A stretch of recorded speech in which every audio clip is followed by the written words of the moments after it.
With the release of the Fallout TV show last month, there has been a resurgence of people playing the Fallout games again, and me being myself, a longtime lover of the games, I wanted to revisit some of the lesser known lore of the franchise. I found this iceberg chart online, credits down below, and as I dug deeper, I wanted to share my findings. This is part 1 of my Fallout Iceberg series. In case you have never seen an iceberg video before, the items listed at the top are more well-known topics and concepts in the franchise, and as we go deeper, the more obscure they become. So grab your boots and spurs as we go merrily along this iceberg. Vault Boy Thumb. Everyone has heard of the fact that if you put your thumb out and can't see a mushroom cloud behind it during a nuclear blast, then you're in the clear, but if you can, then you're basically already dead. This has been the believed reason as to why Vault Boy sticks his thumb out during his looping animation. However, this is a common misconception. As much as I think this idea is so smart and would actually make sense, Brian Fargo, a producer on the original games, has stated numerous times that the real reason is, well, he's just positive. However, looking at the latest Fallout Prime show, it looks that maybe this is being changed. Whenever a Walton Higgs character looks at the blast with his thumb before the war and the bombs drop, and he gives the same explanation, and as we can see later on through the show, it is referenced that he might be the inspiration for Vault Boy and the thumbs up. So it's possible that the meaning behind this is changing to fit the canon, so it makes more sense, but in the beginning, it was not the intention of the game. Crashed Highwayman. In Fallout New Vegas, you can find a location called Wrecked Highwayman, with just the trunk of a car sticking out. This car is, of course, the same one that the Chosen One can get and drive through the wasteland in Fallout 2. Upon finding the location, one of the soundtracks from the game will also begin to play.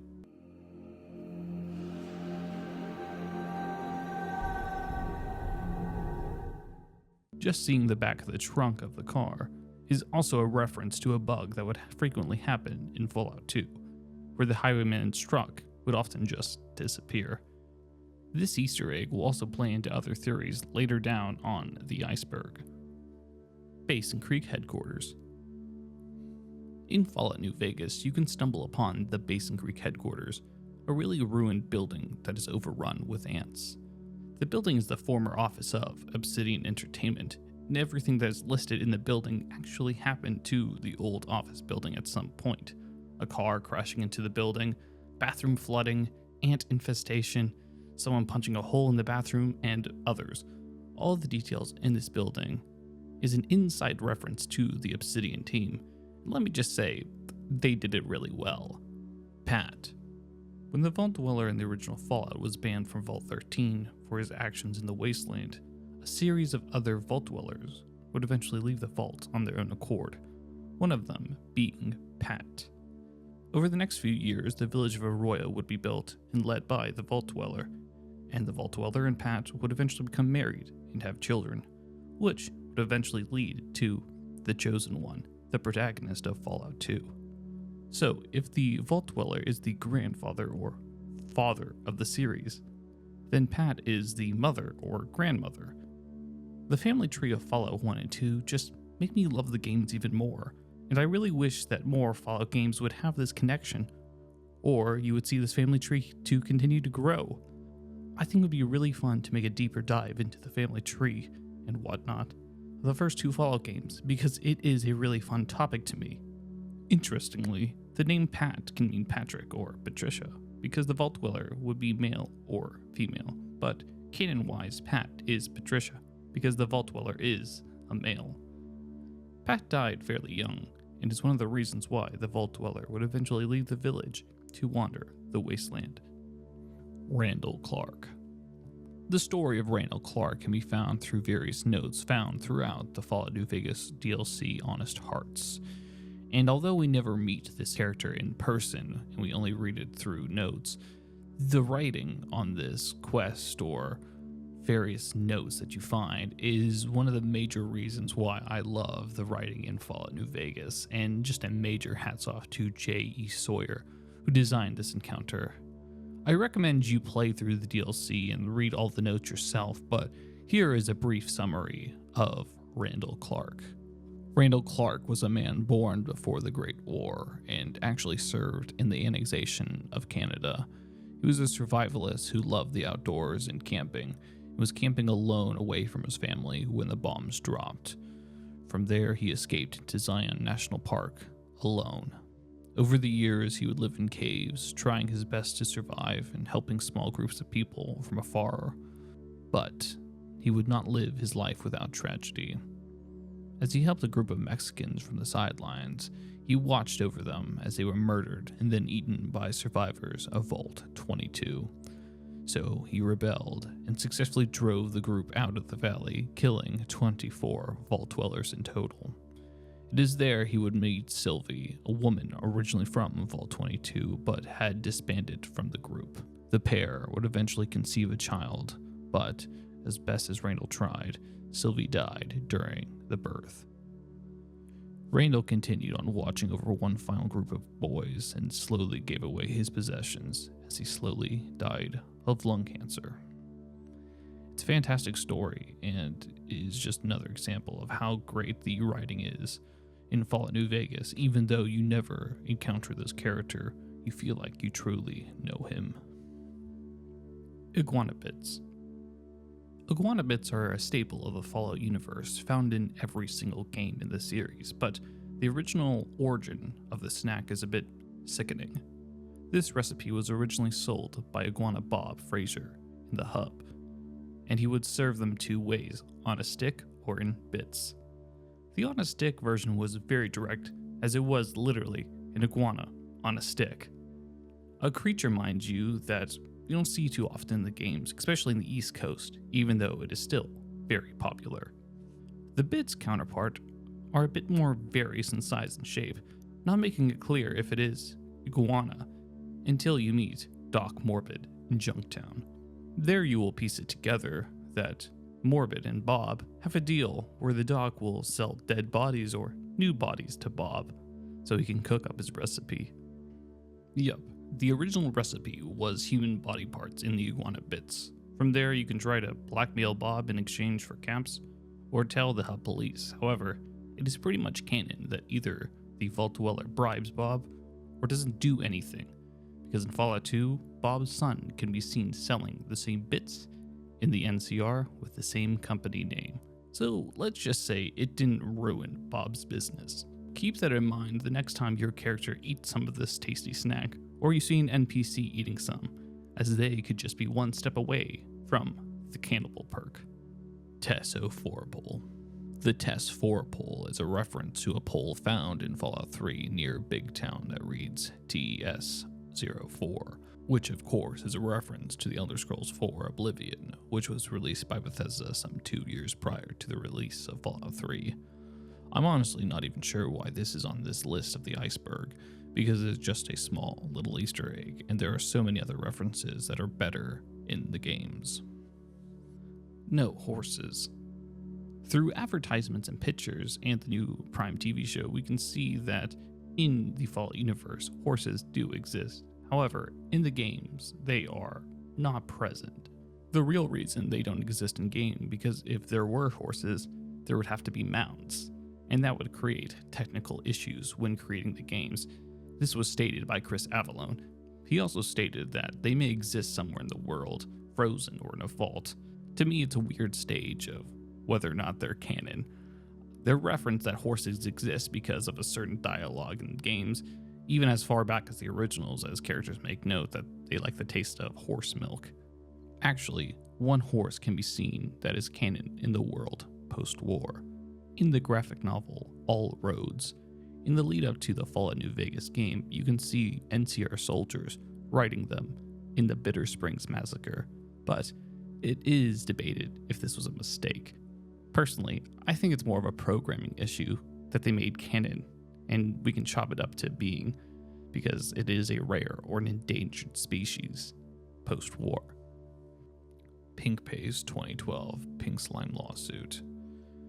In 2012, ABC News reported a story describing a pink slime found in ground beef from a meat processor out of South Dakota, Beef Products Inc. This would eventually lead to a national uproar that saw the company lose millions to billions of dollars in revenue due to a major grocery stores not wanting to serve that beef in their stores. Although it's officially labeled as finely textured beef instead of pink slime, Beef Products Inc. eventually filed suit to ABC, which they had to pay $177 million for defamation. Now, the good question is, where does Fallout come in? And although I didn't make the chart, my best guess is the pink food paste found in Fallout 4's Suffolk County Charter School. Of course, the in-game slime was just that, slime. It was a food substitute created by Vault-Tec that had a high shelf life and was filled with vitamins and minerals. And although we don't have any definite proof that the pink slime found in the game is a metaphor for the pink slime found in real life for being of that of corporate greediness and wanting to cut corners, it can be applied into whatever the player believes. Experiment NRT 001. In Fallout 4, aboard the Prydwen, a very familiar-looking plant can be found to those who have played Bethesda's other famous IP, The Elder Scrolls. This plant is called Experiment NRT 001 and is a Nirnroot from the Elder Scrolls series. In the terminals, it can be found that the scribe from the Brotherhood of Steel who found this plant, it was alongside a river, and it possibly has health benefits and is good when brewed in tea. This, of course, is just an Easter egg to the other series by Bethesda. I've heard rumors that it possibly links to the series being the same universe, but Pete Hines, who is a vice president of marketing, shut down this idea. Fallout 3 gun spells. I actually did a fact on this on Fallout True Facts, on how the guns in Fallout 3 started out by modifying the Elder Scrolls 4 Oblivion's bow, and that it in quote shot very fast bullet arrows, according to the programmer Brendan Anthony. This was essentially the start of creating guns for the game, as this was the same engine as Oblivion, and they didn't have guns in that game. I don't know why it says spells, when in reality it was arrows, but maybe it's just referencing that it was from Oblivion that had magic. Either way, it's just a fun coding fact for you behind the scenes. The Ghoul Gene. So I think this listing can go one of two ways. Why do some people become ghouls and others just die of radiation sickness? Or why do ghouls turn feral and others do not? Ghouls are always a bit debated on how they work, and although we do have a lot of information about what they can do, like health regeneration, we don't know so much about how it happens, so to say. It can be guessed that some people have found out this way of living forever in this ghoul-like state pre-war because of cases like Desmond Lockhart and Eddie Winter, who basically microdose themselves radiation over a longer period of time, which eventually turned them into a ghoul. So even pre-war, it was experimental, or it was known with all the nuclear energy. So one of the questions, is it more genetic related, or why do some people die of radiation sickness versus become ghouls? Because if so, wouldn't there be more ghouls if it was just exposed radiation?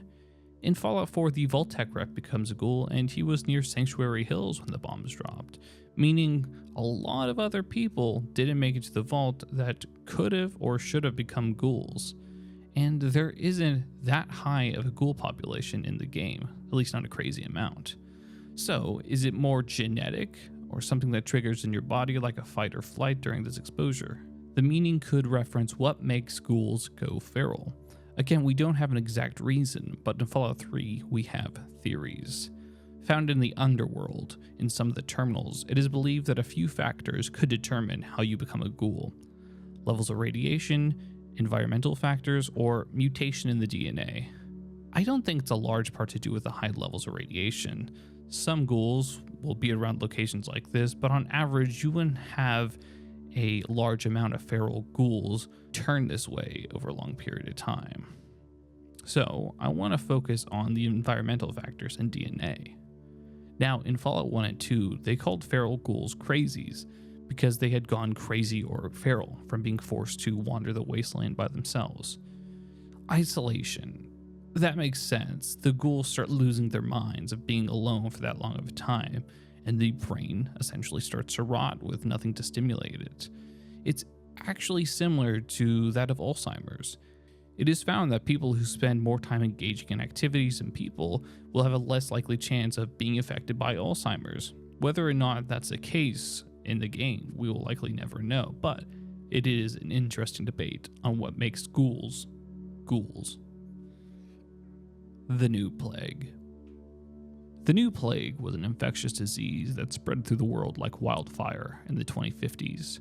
Starting in the US, it spread easily between person and person, with symptoms including profuse sweating, swelling, and they eventually terminated in massive external hemorrhaging. It was so bad that in 2053, the US government called for a national quarantine.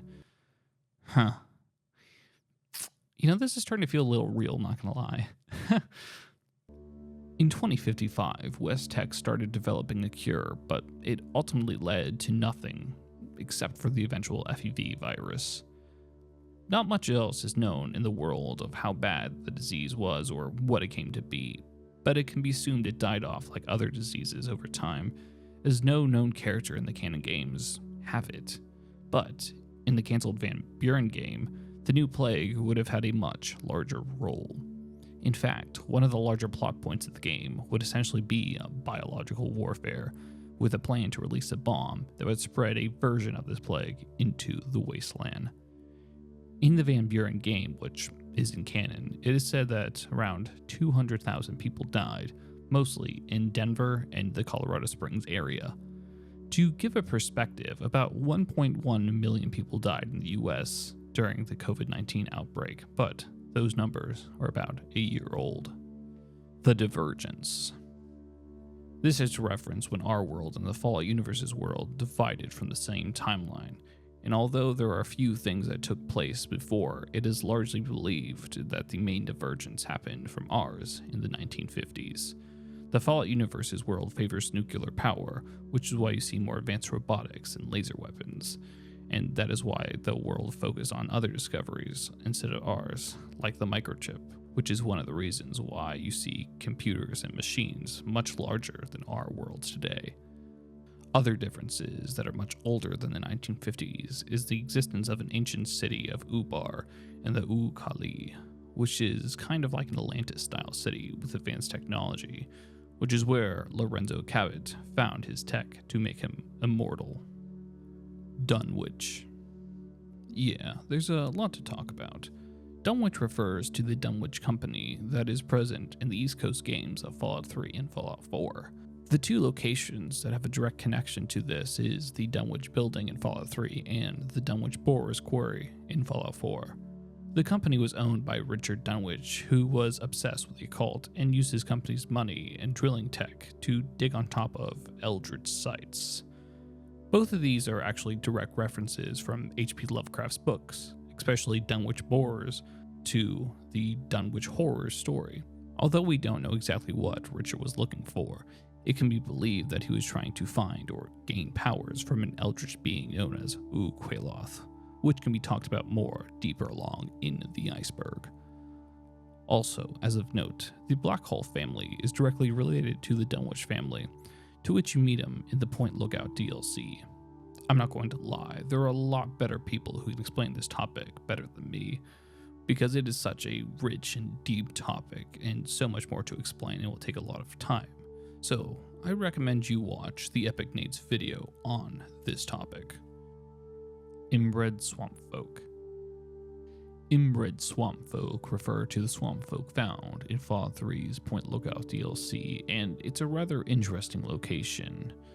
The people seem to have some form of mutation that has occurred over the years, and through one of the loading screens we can finally see exactly why. It is said that due to heavy exposures of radiation over generations and poor breeding, aka inbreeding, that is the reason why they look the way they are. There's only so many different people within the region, and eventually their genes start to get a bit weird. I also liked that thought that the New Plague had something to do with this as well, as you can see the tons of relief tents throughout the area.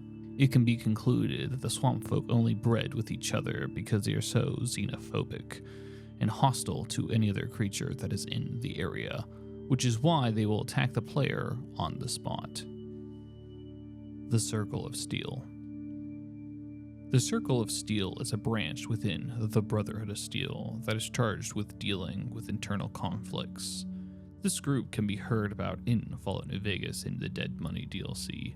Christina Royce was a member and was actually tasked to kill Elder Elijah by the organization. This group was also originally meant to appear in Fallout Van Buren. The group is similar to a secret Black Ops branch that was becoming unhinged through the extreme use of stealth boy technology, according to Chris Avallone in Fallout Apocrypha. This group also believes that the rest of the organization has drifted away from its original principles of preserving technology. The idea of this group is super interesting to me, being a cloak and daggers to the different chapters of the Brotherhood of Steel.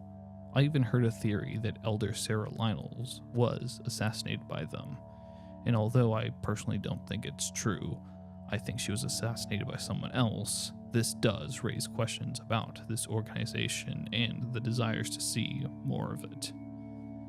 Dennis Crocker was Caucasian. Dennis Crocker is the NCR ambassador to New Vegas and has been in his position for 7 years. However, originally Ambassador Crocker was a Caucasian male seen on the Collector's Edition playing cards.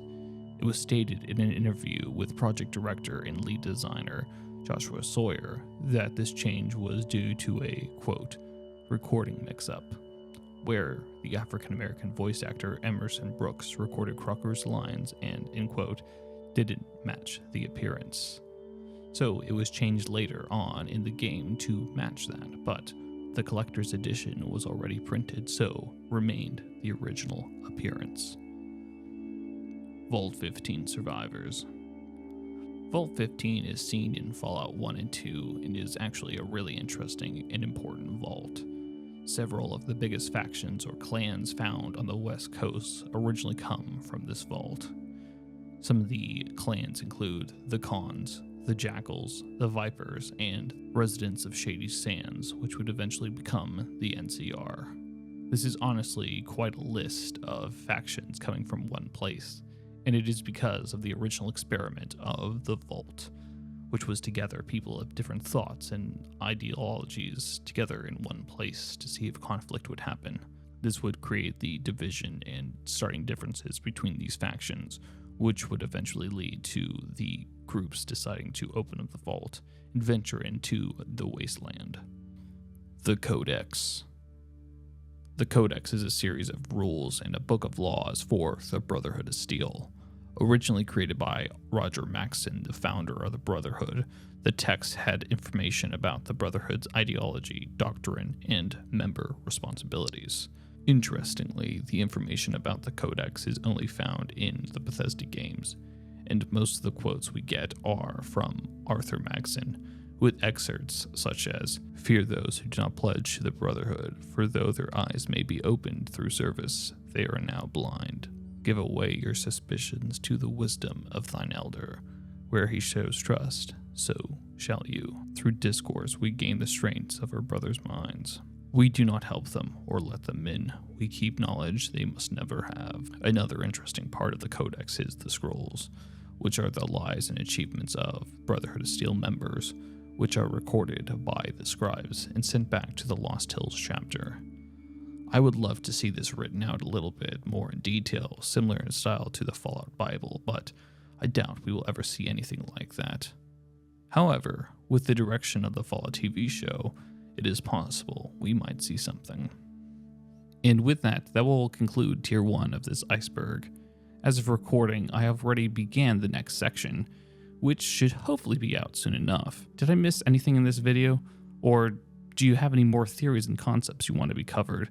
Let me know down below. But until next time, this is Nick from Nostalgic, signing off.